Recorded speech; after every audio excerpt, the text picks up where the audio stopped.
내가 의지하는 것을 제하시는 하나님이라는 제목으로 은혜를 나누겠습니다. 내가 의지하는 것을 제하시는 하나님. 하나님은 우리가 먼저 회개하기를 원하시죠. 그러나 그렇지 않으면 하나님이 우리 안에 거룩한 주의 전이 되어서 하나님과 함께 임마누엘하며 살게 하기 위해서 이 모든 것들, 의지하는 것들을 제하시겠다 말씀하십니다. 오늘 말씀은 이사야서 3장 1절 이하의 말씀입니다. 지금 우리가 이사야서를 묵상하고 있죠. 네, 우리 일일날 1장 들어갈 때에 그 말씀이 정말 두렵고 떨림으로 1장을 받으신 분도 있을 것입니다. 그 1장에 하나님 말씀하셔요. 이것은 예루살렘에 있는 하나님의 성전이 있는 그 건물이 있는 그곳에 거하시는 예루살렘, 그리고 그 지역에 사는 유다 땅에 향한 말씀이다. 그러니까 성전, 하나님의 성전이 있는 예루살렘에 있는 거민, 우리가 이제 하나님의 성전이 되었죠. 하나님의 거하시는 주의 전이 된 우리들과 이제 하나님의 백성이 저희들에게 주시는 말씀입니다. 근데 그때 말씀하셔요. 그 2절에 보니까 하늘이여 들으라, 땅이여 귀를 기울여 봐라. 이게 말이나 되는 일이냐 하면서 기가 막혀서 하나님이 말씀하시는 것은 내가 자녀를 양육했는데 이 자녀들이 나를 거역한다. 내 말을 버리는 거야. 하나님의 나라는 말씀으로 다스리는 건데 하나님의 나라 법을 어기고 그리고 멋대로 세상의 가치가 이방 나라를 따라서 살아간다. 하늘아 땅아 이것 좀 들어봐라. 이런 일이 있을 수가 있느냐라고 말씀 시작을 하십니다. 하나님의 거하시는 성전이는 예루살렘에, 그래서 하나님의 말씀으로 다스리고 그렇지 않으면 짐승의 피로 그걸 다 태워서 드리면서 용서해 주셨어요. 너희가 나 잘못해서 잘못을 용서해 주겠다. 예수님이 오시기 전까지는 짐승에게 안수해서 그 짐승이 태워 죽는, 그래서 우리는 살아나는 그런 구약시대의 의식을 행해서 예배를, 지금 예수님이 단번에 죽으심으로 우리가 그런 예식은 하지 않습니다. 예수님이 오실 때까지 그렇게 했죠. 그러니까 일상생활에서 잘못하고 나서는, 그러고 나서 짐승을 데려다가 형편에 맞게 소와 양이나 비둘기를 가지고 와서 내가 죄 졌어요 하면 용서해 주세요. 그리고 짐승만 계속 태워드리는 거예요. 그리고 본인의 삶에 그 죄를 끊어내라고 너희가 어쩔 수 없이 죄를 지며 그러면 짐승에게 전가해서 너 대신 생명을 받겠다 이러는 건데, 죄의 삭은 사망이기 때문에. 그런데 계속해서 짐승만 갖다 바치고 나는 변화되지 않고 말씀이 다스림받지 않는 삶을 그 시대에 산 거예요. 그래서 하나님이 말씀하셔요. 너희는 마당만 밟느냐. 제사서 왔는데, 오늘도 예배 드리러 왔는데, 우리들의 일주일간의 삶은 내가 하고 싶은 대로 내 뜻대로, 그리고 오늘 와서 하나님 알게 지은 죄 모르게 지은 죄 용서해 주옵소서 아멘. 그러면 어린 양 대신 예수님이 다 용서해 주셔서 이렇게 살면서 또 일주일 동안 내 뜻대로 멋대로 하고 싶은 대로 살고, 그렇게 오는 성도를 향해서 하나님 말씀하세요. 너희는 마당만 밟느냐. 1장에 말씀하신 그 두려운 말씀이 또 하나는 이렇게 말씀하십니다. 나는 너희가 많이 기도해도 받지 않을 거야. 너희가 거룩한 심령이 되어서 나하고 관계를 온전히 맺어야지. 약속한 하나님 말씀대로 살겠습니다. 언약 맺은 백성답게 살아야지. 그렇게 살지 않으면서 너희가 나와 관계가 유지가 되지 않는데 기도하면 어디다가 내가 축복을 해주겠느냐. 많이 기도해도 나는 응답하지 않을 거야. 그런데 너희가 정말 주홍같이 붉은 죄를 졌다. 어떤 큰 죄, 많은 죄를 졌어도 나는 눈과 같이 희게 해줄 거야. 다 용서해 줄 거야. 진홍같이 붉은 죄를 졌어도 나는 정말 양털같이 하얗게 다 용서할 거야. 난 기억도 하지 않을 거야. 회개하고 돌이켜. 돌이키면 되는데 다시 말씀 안에 거하여라. 그러면 너희가 이 땅에, 그 유다 땅에 하나님의 성전이 있고 하나님이 다스리는 그 나라의 소산, 아름다운 소산을 벗게 될 거야. 그러나 만일 너희가 그렇지 않고 끝까지 돌이키지 않고 내 고집, 내 생각대로만 산다면 이 땅은 칼에 삼켜지리라. 그런데 백성들이 돌이키지 않았어요. 이후에 많은 선지자와 또 예레미야 선지자를 보냈습니다. 듣기 싫다고 때리고 감옥에 가두고, 그러고 이들은 결국 멸망의 길에 100년 후에 이 예언의 말씀이 선포된 100년에 후에 그 나라는 강대국에 의해서 그 나라는 초토화되고 맙니다. 그래서 하나님은 할 수 없이 제하실 수밖에 없어요. 그리고 70년 동안 포로 생활을 하면서 말씀해요. 너희가 의지했던 거, 하나님을 의지하지 않고 세상 의지하고 이런 것들 의지한 거 내가 다 제하고 이제 하나님 없는, 하나님이 다스리지 않는 나라에서 한번 살아봐라. 얼마나 고통스러운지. 그리고 다시 회개하고 이제 하나님의 강권적인 은혜로 돌아오게 될 때는 70년 만에 고통이 끝나고 돌아올 때는 하나님 말씀 그대로 사는 복받은 나라가 돼야 되는 거야 하면서 이 예언을 계속 주셨습니다. 오늘 이 말씀은 우리에게 주시는 말씀이에요. 내가 일주일 동안 어떻게 살았나? 지금 기도하면서 내 죄 다 용서해 주세요. 예수님의 이름으로 기도합니다. 기도만 하면 다 된 것이 아니라는 거예요. 오늘 진정으로 성찬 예배를 통하여서 주님이 흘리신 거룩하신 보혈로서 우리의 죄를 다 씻고 정말 결단하고 내가 말씀이 나를 다스리는 삶을 살겠습니다 고백하는 축복의 예배가 되시기를 주님의 이름으로 축원합니다. 그래서 먼저 내가 의지하는 것부터 여러분이 탐색을 해봐야 돼요. 우리는 너무 그것이 익숙하여서 어떻게 살고 있는지 내가 무엇을 의지하고 사는지조차도 사실 모를 때가 있습니다. 오늘 말씀을 통해서 나는 무엇을 의지하고 사나 이걸 내려놔야지 하는 결단이 있어야 되는데요. 그래서 1번 내가 의지하는 것은 이사야서 3장 1절 같이 읽겠습니다. 보라 주 만군의 여호와께서 예루살렘과 유다가 의뢰하며 의지하는 것을 제하여 버리시되 곧 그가 의지하는 모든 양식과 그가 의지하는 모든 물과 첫 번째 우리가 의지하는 건 뭐냐면 이 땅에 먹을 것, 모든 양식, 물, 이 육을 유지하기 위해서 필요한 것 이것을 우리가 의지하고 산다는 것입니다. 이것 때문에만 막 살아가는 거예요. 그래서 주님이 이렇게 말씀하셔요. 마태복음 4장 4절입니다. 예수께서 대답하여 이르시되 기록되었을 때 사람이 떡으로만 살 것이 아니요 하나님의 입으로부터 나오는 모든 말씀으로 살 것이라 하였느니라 하시니 우리가 이 몸을 유지하려면 떡이 필요해요. 먹을 거, 물 이런 음식들이 필요합니다. 그러나 이제 하나님의 자녀는 이 육을 위한 떡으로만 살기 위해서 그것만을 의지하고 살아가면 안 된다는 거예요. 하나님의 백성은 어떻게 해요? 하나님의 입으로부터 나오는 모든 말씀, 창세부터 계시록까지 기록된 모든 말씀으로 우리는 우리의 영이 살아나게 되는 줄 믿습니다. 육의 양식은요, 밥 먹어야 돼요.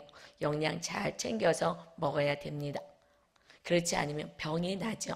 예, 저도 잘 챙겨 먹지 않으니까 살짝 경고가 왔어요.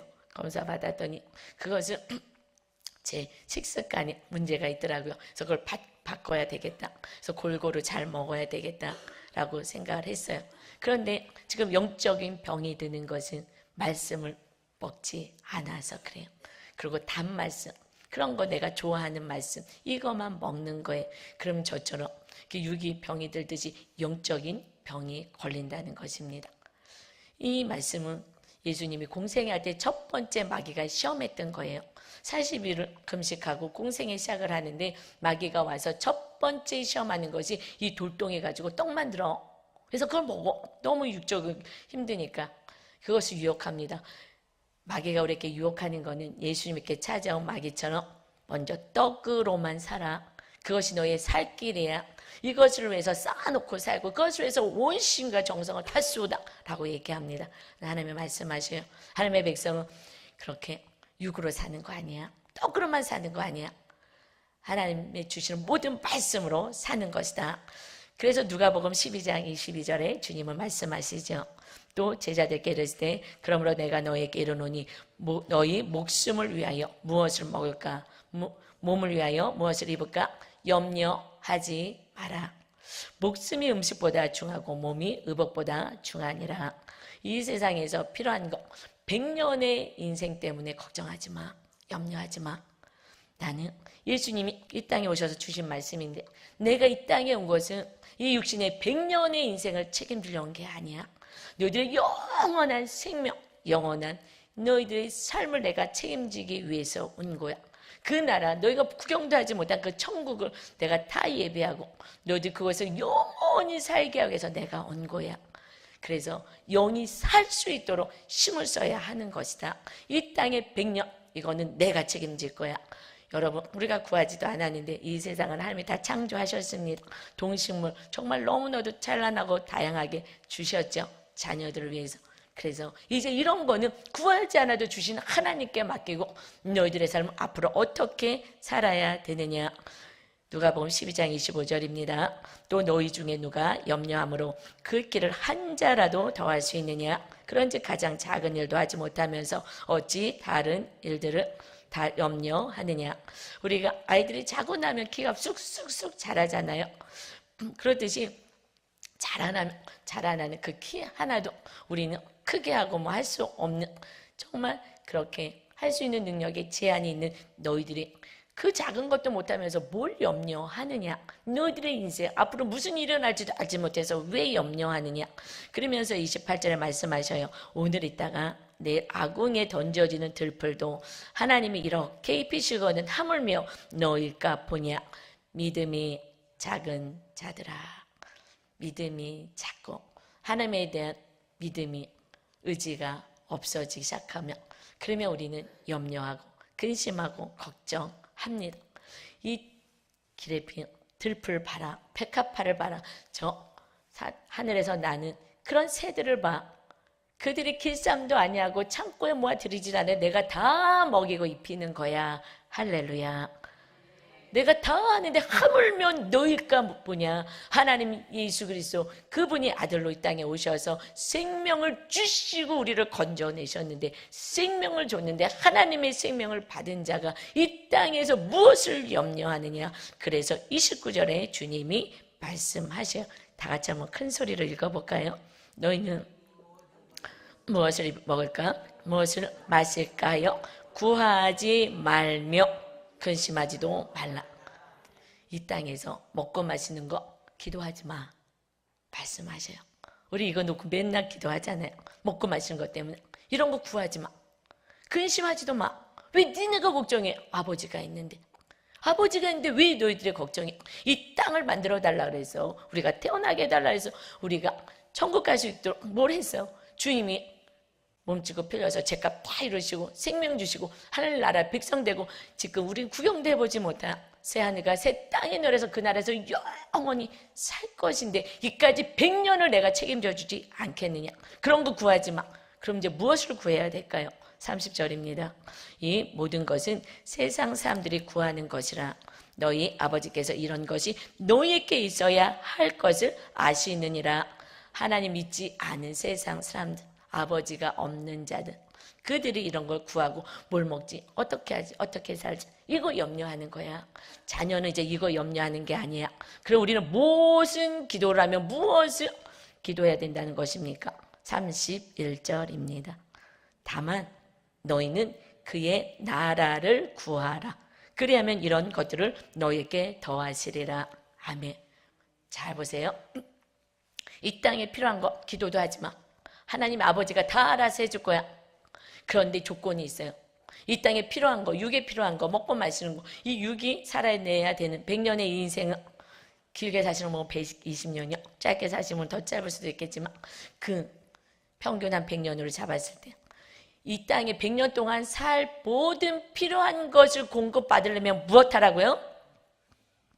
한번 읽어볼까요? 31절이요. 앞부분은 다만 너희는 그의 나라를 구하라. 이거 목숨 걸고 지키셔야 되는 거예요. 이 땅에 여러분 먹고 사는 거 이런 거 기도하지 마. 이건 중요하지 않아. 난 내가 다 알아서 해줄 거야. 단지 너희들은 그의 나라, 하나님의 나라를 기도하는 거야. 하나님이 나라는 다스리는 걸 말해요. 하나님이 다스리는 나라. 그 유대 땅에 성전이 세워졌어요. 그리고 지성소에 하나님을 만나러 들어갑니다. 하나님이 다스리는 나라. 이제 이 말씀 법으로 이 유대는 다스림을 받을 거야. 이제 하나님의 말씀이 다스리는, 이제 우리 나라, 내 안에 하나님의 나라가 임했지요. 여러분 아십니까? 그래서 32절에 말씀하셔요. 적은 무리여 웃어 말라. 너희 아버지께서 그 나라를 너희에게 주시기를 기뻐하시느니라. 하나님이 주고 싶으신 것은 이 땅에 필요한 그런 것이 아니야. 그거 당연하지 않겠어? 그게 아니야. 정말 내가 주고자 예수님이 이 땅에 몸짓게 풀려서 오신 목적은 하나님의 나라를 주기 위함이야. 영원한 천국에서 살게 만들고 절대로 한 명도 지옥불에 떨어지지 않게 하기 위해서 하나님의 아들이 몸짓고 풀려서 우리 죄값을 치르시고 구원받게 된 줄 믿습니다. 하나님이 기뻐하시고 이렇게 주고 싶은 나라는요, 하나님의 나라예요. 그런데 그 하나님 나라는 저는 보태신앙부터 신앙생활을 했거든요. 그런데 아버님이 목사님이었는데도 저는 죽어서 가는 나라가 하나님의 나라인 줄 알았어요. 얼마나 억울한지 몰라요. 나중에 알고요. 정말 속상했어요. 어렸을 때부터 저는 우울증도 있었고요. 왜냐하면 우울증이라기보다도 우울감이 있었죠. 제 뜻대로 되지 않는 모든 상황에서 정말 힘들고 삶이 지옥 같아서 기쁘지가 않았어요. 왜? 하나님의 나라가 임하는지도 모르고 살았어요. 교회 와서 예배만 드렸거든요. 그리고 봉사만 했거든요. 하나님의 말씀대로는 안 살았거든요. 살아야 되는지도 몰랐거든요. 그냥 교회에서 열심히 봉사하고 충성하면 하나님의 복 준다 그랬으니까 필요한 것은 그냥 복만 달라고 그러고 내 안에는 미움과 시기와 분냄과 정욕과 탐심이 가득했는데 이것은 뭐 보지도 않았어요. 제 마음은 하나 들여다보지도 않았어요. 하나님이 주시고자 하시는 나라는 이제 예수님이 십자가에서 몸짓고 풀려서 우리의 죄값 치르시고 나서 우리 안에 하나님의 나라가 임하기 위해서 그래서 주님이 부활 승천하시면서 이제 하나님이 기뻐하시는 그 선물 기다려라 그랬어요. 약속하신 거 기다려라. 그래서 예루살렘도 떠나지 말고 기다리고 있어. 그것이 성령님이잖아요. 사도행전에 주시는 성령님이 임하시며 물과 성령으로 거듭나야 하나님의 나라에 들어간다 했습니다. 우리는 성령님이 임하시는 삶을 이제 살아야 돼요.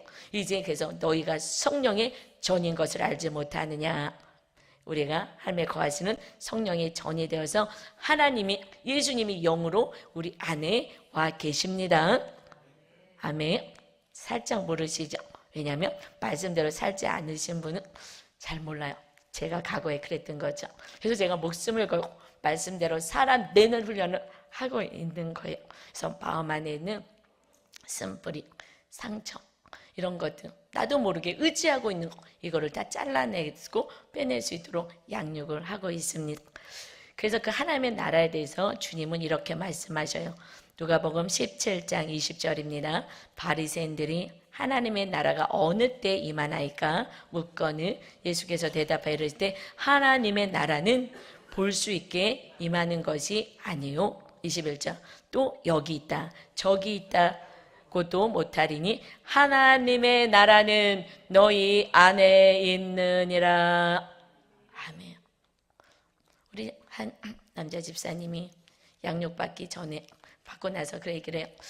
목사님이 자꾸 하나님의 나라가 내 안에 있다는데 나는 전혀 모르겠는데 근데 자꾸 하나님의 나라가 내 안에 있다니 있다고는 하는데 못 느끼겠는데 그런데 양육받고 그러고 제가 양육하면서 좀 끊어내라 그러거든요. 하나님 말씀대로 살지 않은 부분. 그래서 이거 끊어내십시오. 그리고 기도하십시오. 이거 순종하시고 그 죄에서 돌이키십시오. 하고 제가 얘기를 하면 그 다음 주에 정말 그것을 잘라낸 거예요. 이거는 거의 힘든 얘기거든요. 그런데 일주일 만에 기도를 했는지 결단했는지 죄 종말에 순종했다 생각했는지 잘라내고 온 거예요. 그리고 이거는 정말 기적과 같다라고 제가 느껴질 정도로 그거를 끊어내기가 어려운데 끊어내는 거예요. 그리고 그 다음에 또 양육하고 이것도 하나 끊어내야 되겠습니다. 그래서 또 하나 끊어내고 한 큰 거 3개를 끊어냈거든요. 그러고 났더니 하나님의 나라가 임하는 걸 경험하는 거예요. 무엇으로요? 평안으로 임하는 것을 경험한 거예요. 그러고 나서 구역장님이 되셨거든요. 왜? 하나님의 나라를 전할 수 있기에 구역장님을 시킨 거예요. 그런데 그분이 그래서 얘기해요. 내가 양육받기 전과 뒤가 완전히 다른 신앙생활을 합니다. 그것은요 순종했느냐 안 했느냐의 차이인 거예요. 전에는 순종하세요 하고 그 삶을 나눌 때 그 삶에서 제가 한 3가지 잘라내십시오. 큰 틀에서만 잘라내며 하나님의 나라가 내 안에서 경험이 되고 느껴지거든요. 이것을 저는 하나님의 나라를 경험하는데 성도들을 어떻게 그렇게 할까? 근데 순종하는 자에게 임하게 되었습니다. 여러분, 우리가 죄에서 잘라내지 않고 그러면 우리가 돌이키지 않는다면 결국 바벨론의 70년의 포로 생활을 통해서라도 우리가 의지한 것을 내려놓게 하시고 다시 하나님의 나라가 거하는 천국 백성, 영원한 천국으로 데려가길 원하시는 사랑의 하나님이신 걸 믿습니다. 우리들의 삶 가운데 고난의 사건이 있습니까? 그거는요, 축복의 사건인 거예요.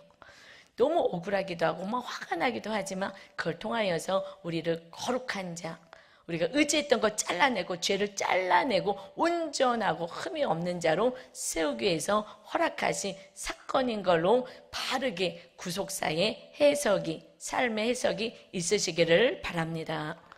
하나님이 여러분을 멸망시킬 하나님이 아니에요. 고난을 줘서라도 그 죄를 잘라버리고 그래서 물질로만 살았던 그 유다 땅에 하나님의 말씀대로 행하는 나라로 세우기를 원하셨죠. 그래서 두 번째는요, 내가 의지하는 것을 제거해버리시는 하나님이세요. 그런데 어떻게 제거해요? 이것이 없어져야 제거가 되는 거예요. 그래서 고난을 당하는 거예요. 이것이 저는 좀 안타까워요. 저도 그런 삶을 너무 오랫동안 살았기 때문에 우리 성도님들은 빨리빨리 순종하는 은혜가 있으시길 바랍니다. 그래서 빨리 돌이켜서 보게 안에 있으면 되는데 이거 다 사라진 다음에 70년 포로생의 그 땅이 황폐된 다음에 돌아오면 얼마나 기가 막히겠습니까? 이사야서 3장 2절에 볼까요?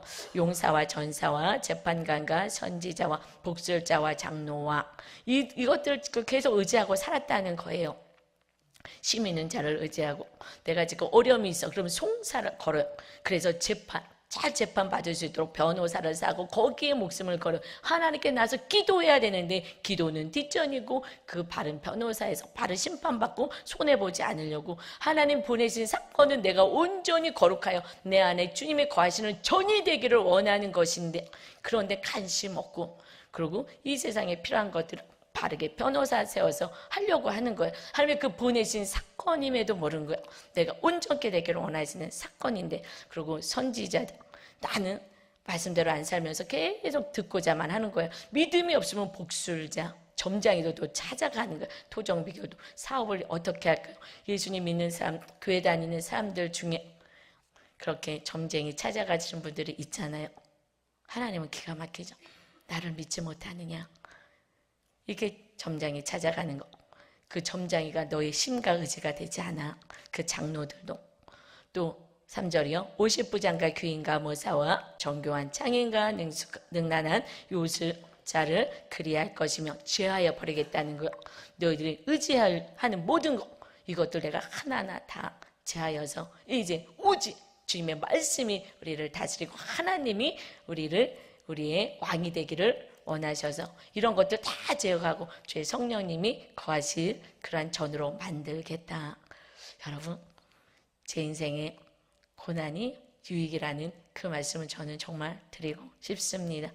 그 고난 때문에 죄함을 받는 내 것이 없어지는 그 사건을 통해서 고난을 통해서 제 안에 거룩한 성전이 세워지기 시작하고 천국에서 누려야 될 그 평안과 은혜가 이 땅에서도 조금씩 더 많이 누리고 있는 은혜가 있습니다. 그래서요 4절 보니까 그가 또 소년들을 그들의 고관으로 삼으시며 아이들이 그들을 다스리게 하시리니 이제 의지하는 것 다 잘라버려. 그래서 결국 하나님을 의지하지 않은 삶은 소년들이 다스리는 그러한 기가 막힌 인생이 될 것이다. 하나님이 다스리는 전능한 창조주가 다스려야 되는데 우리들의 인생이 기가 막힌 그래서 어떤 5절에 보니까 백성이 서로 그렇게 되는 다스림이 우매한 자, 어린 자들이 다스리는 삶은 백성이 서로 학대하며 각기 이웃을 잔해하며 아이가 노인에게 비천한 자가 존귀한 자에게 교만할 것이며 이때부터 바른 하나님의 말씀이 그 가정을 나라를 다스리지 아니며 그 가정은 늘 싸움이 있고 학대가 있고 어린 아이가 그 노인에게 할머니에게 부모에게 욕을 하고 소리를 지르고 행패를 부리는 요즘 그런 일들이 얼마나 많이 있습니까? 덤벼드는 거예요. 그 낮은 자가 학생이 선생님에게 소리 지르고 함부로 하고 종기 분들에게 교만하게 덤벼드는 그러한 삶을 살아갈 거다. 왜요? 말씀대로 행하지 않고 하나님이 왕이 되는 나라와 가정과 개인이 되지 않는다면 결국 우매한 것들이 주장하는 삶을 살 것이다. 우리나라도 믿음이 좋고 하나님의 말씀대로 행하는 대통령과 지도자가 된다면 우매하게 어린아이같이 그렇게 소년이 다스리는 것 같은 그러한 백성을 고통 주지 않는 나라가 된다는 거예요. 그래서 하나님을 잘 섬기는 그런 위정자들이 이 나라를 다스려야 합니다. 그것을 위해서 기도하시고 여러분의 자녀들이 말씀대로 잘 살아서 이 나라의 진정한 대통령과 또 정치하는 그런 사람으로 세우게 여러분이 그렇게 기도하시기를 바랍니다. 그래서 다니엘처럼요. 다니엘은요. 말씀에 목숨을 걸었어요. 그 포로로 바벨론으로 끌려갔는데 그 소년이 이 나라가 망한 것이 하면 말씀대로 살자 해서 망했잖아요. 그러니까 그 다니엘과 세 친구는 왕궁에서 그 이방인의 음식을 안 먹겠습니다. 하나님이 먹지 말라는 음식은 아무것도 안 먹겠습니다. 왕이 주는 거 아무리 좋은 것도 먹지 않겠습니다. 왜요? 난 이제 말씀대로 살겠습니다. 잘못했다가는 죽임당할 수도 있거든요. 내가 죽는 한이 있어도 내 영혼을 이제 팔지 않겠습니다. 말씀대로 살지 않은 그 유다 땅에 결국 이 패망의 역사는 내가 다시 내 인생을 그렇게 살지 않겠습니다 하고 말씀을 붙잡고 살았더니 그 다니엘을 세 친구가 총리가 되고 그 지방의 장이 되는, 그래서 다니엘은요 그 나라의 정말 무수한 인재들보다 10배나 하나님이 지혜를 줘서 총명하여서 그 나라의 총리, 지금의 마치 미국과 같은 그런 바벨론의 그 강대국의 총리가 될 뿐만 아니라, 그리고 정권이 바뀌고 나라가 바뀌어도 하나님이 그 자리에 세워주셨습니다. 여러분, 다른 걸로 우리가 축복받는 게 아니에요. 하나님이 세워주셔야, 하나님이 그 축복을 주셔야 그 축복의 자리에 있게 되는 줄 믿습니다. 내 힘, 내 노력, 내 것으로 무슨 뇌물을 주고 이래서 되는 나라가 아닌 거예요. 하나님이 이 세상의 통치자가 되십니다. 그 하나님 앞에 우리가 온전히 살아갈 때에, 그래서 그 바벨론의 포로로 끌려간 하나님의 백성들을 위하여서 그 믿지 않은 이방 나라의 총리가 되어 그 민족들을, 하나님의 자녀들을 보호하신 거예요.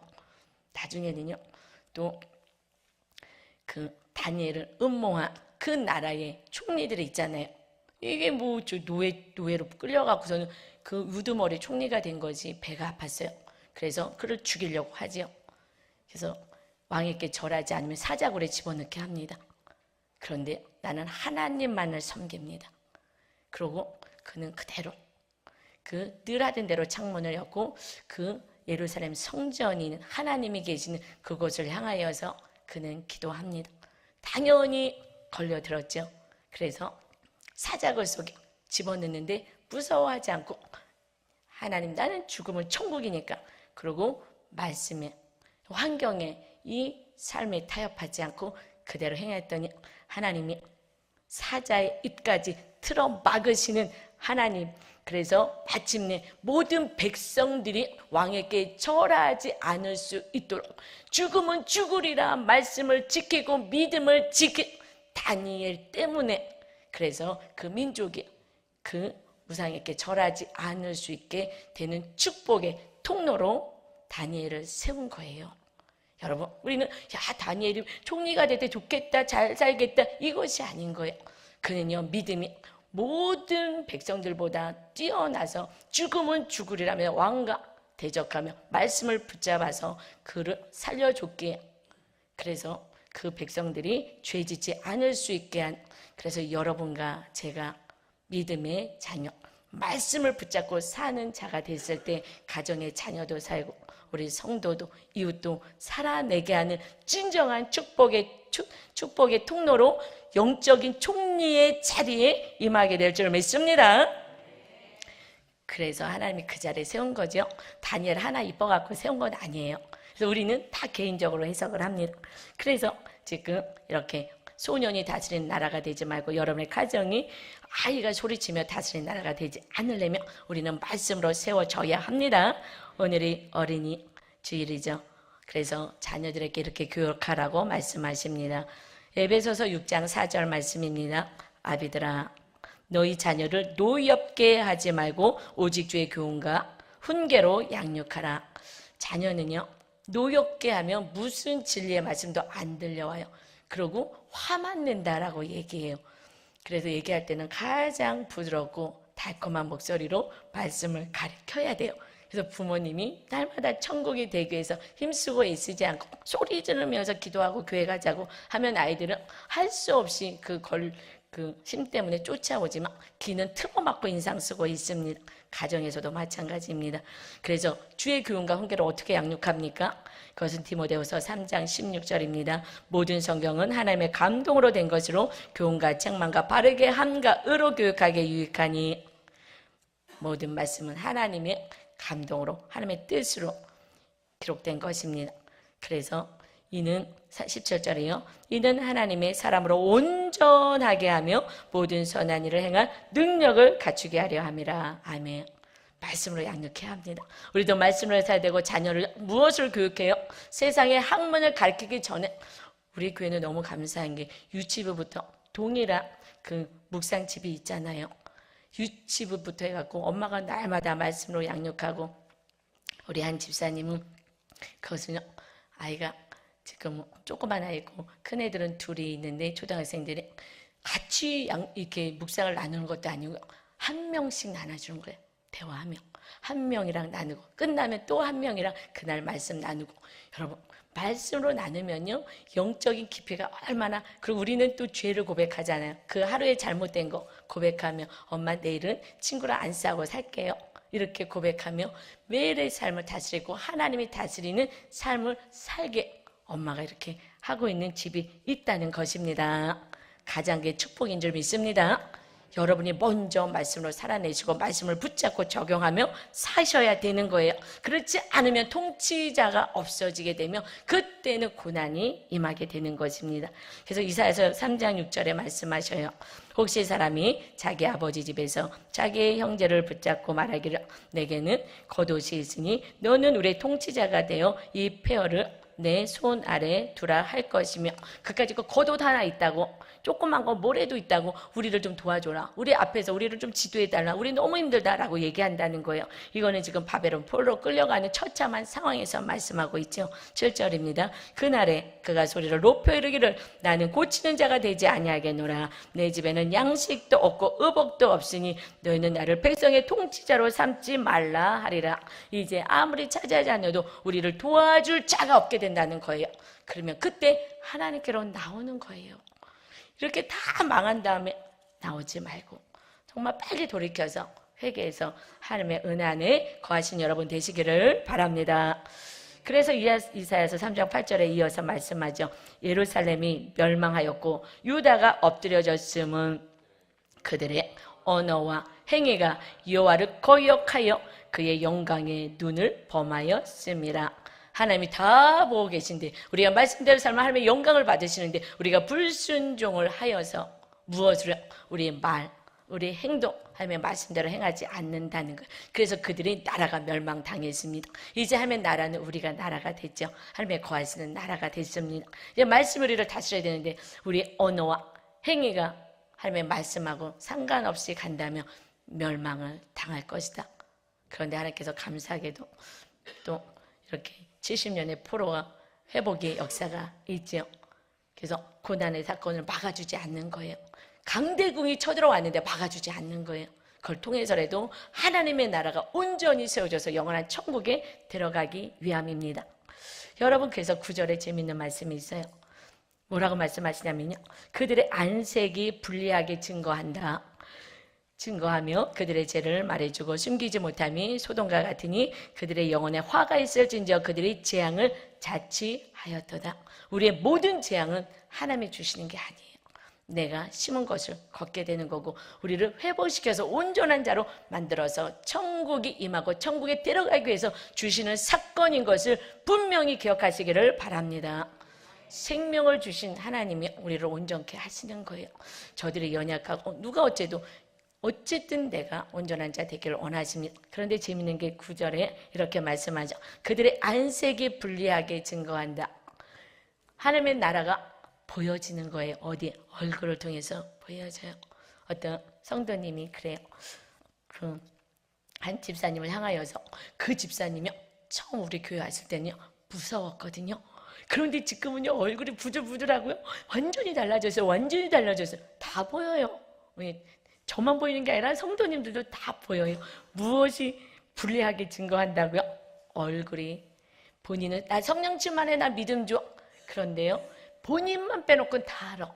아이들도 알고 가족 식구 다 알고요 성도도 다 알아. 본인만 몰라. 그래서 이 말씀으로 우리의 영적인 상태를 체크하지 않으면 나는 잘 살고 있다고 생각해요. 저도 잘 살고 있다고 생각하는 게 얼마나 많은지 몰라요. 그것을 날마다 말씀으로 영적인 상태를 비춰봤죠. 그래서 그때 제 아내도 하나하나 잘라내며 그리고 결국 하나님의 나라가 온전히 임하는 성령 충만한 삶이 되고 또 그렇게 되지 않을 때는 또 회개하고 또 성령 충만해서 살아갑니다. 여러분 이 나라에 이 땅에 우리 심령 가운데 내 안에 하나님이 주님이 영으로 성령으로 거하십니다. 오직 여러분 고집 부리지 마시고 하나님이 다스릴 수 있도록 여러분의 자아, 생각, 모든 거 방법 다 내려놓고 우리의 왕이 되신 하나님이 다스리게 하시면 그것은 가장 존귀한 자, 머리 되는 자, 축복의 통로로 쓰임받게 될 줄 믿습니다. 그래서 세 번째요. 하나님이 다스리는 나라의 축복이 있습니다. 하늘의 평안이 이 땅에서 누리는 거예요. 요한복음 14장 27절입니다. 평안을 너희에게 끼치노니 곧 나의 평안을 너희에게 주노라. 이 평안은요. 하나님의 평안을 주신다는 거예요. 이 안에 하나님의 나라가 임하고 하나님의 말씀이 다스리는 삶을 산다면 그래서 내가 너희에게 주는 거는 세상이 주는 것 같지 아니하니라. 너희는 마음에 근심하지도 말고 두려워하지도 말고 오직 나만 믿고 의지해라. 지금 세상에 어려운 환경에 있느냐, 고통에 있느냐, 문제가 생겼느냐 이거 걱정하지 마. 그냥 너는 말씀대로만 살아나가고 있으며 하늘의 평안과 기쁨으로 너의 삶을 내가 지켜줄 것이다. 아멘. 지난주에 우리가 집사님이 간증해 주셨죠. 그 간증을 들었어요. 그 간증 내용은 잠깐 요약하면 그 시댁에서 살면서 너무 이렇게 어려움을 당했잖아요. 그 시어머니와 관계 속에서 악한 말도 듣고 난 더 이상 여기서 못 살겠다. 그래서 시어머니하고 관계 단절되고 그랬더니 남편이 그래 나도 니네 친정 안 가. 그래서 친정도 안 가고 서로 그 집안이 위기에 이제 처했습니다. 그리고 우리 교회 오신 지 2달 됐는데 처음부터 이제 양육을 받게 되셨어요. 전에는 믿음 잘 생활하시다가 잠깐 또 고난이 너무 심하니까 교회도 안 가고 그냥 다 인생 포기하고 있다가 다시 전도받고 이제 왔는데 이분이 영적 영재가 되어서 영적 영재는 즉시 순종이라 그랬어요. 즉시 순종을 하셔가지고 그 모든 사람들 관계가 나빴던 사람들에게 손을 내밀고 용서를 구하고 문자를 보내고 전화를 하고 남편에게 내가 잘못했다 그러고 물론 누가 옳고 그름은 따질 필요는 없는 거예요. 하나님이 다 보고 계시기 때문에. 그러나 그가 더 잘못했다 해도 내가 하나님 앞에 잘못한 부분이 있다면 용서하라는데 용서가 안 되고 사랑을 못했다면 그건 또 죄인이죠. 그것에서 우리는 회개해야 되는 거예요. 이 사람이 더 잘못했어요. 그건 하나님이 다 알아. 그거 말고 너가 천국이 되려면 말씀대로 살아야지. 그래서 그분이 남편에게도 애들에게도 또 시댁 모든 식구들에게도 용서를 구했어요. 그리고 이번에 어버이날 찾아뵙겠습니다. 2번이나 간곡하게 얘기했는데 시어머니가 보지 않겠다 하셨어요. 아직까지 시어머님도 상처가 있죠. 거기 교회를 안 다니시니까 어머님은 용서와 사랑이 하기가 어려우시겠죠. 그런데 그 집사님이 얘기해요. 그런데 목사님 어머님이 용서를 안 해주시든 어쨌든 제 마음은 이미 천국이 되었어요. 너무나 신기해요. 그렇게 지옥 같은 삶이 천국이 되었어요. 그리고 지난주에 이제 간증을 했죠.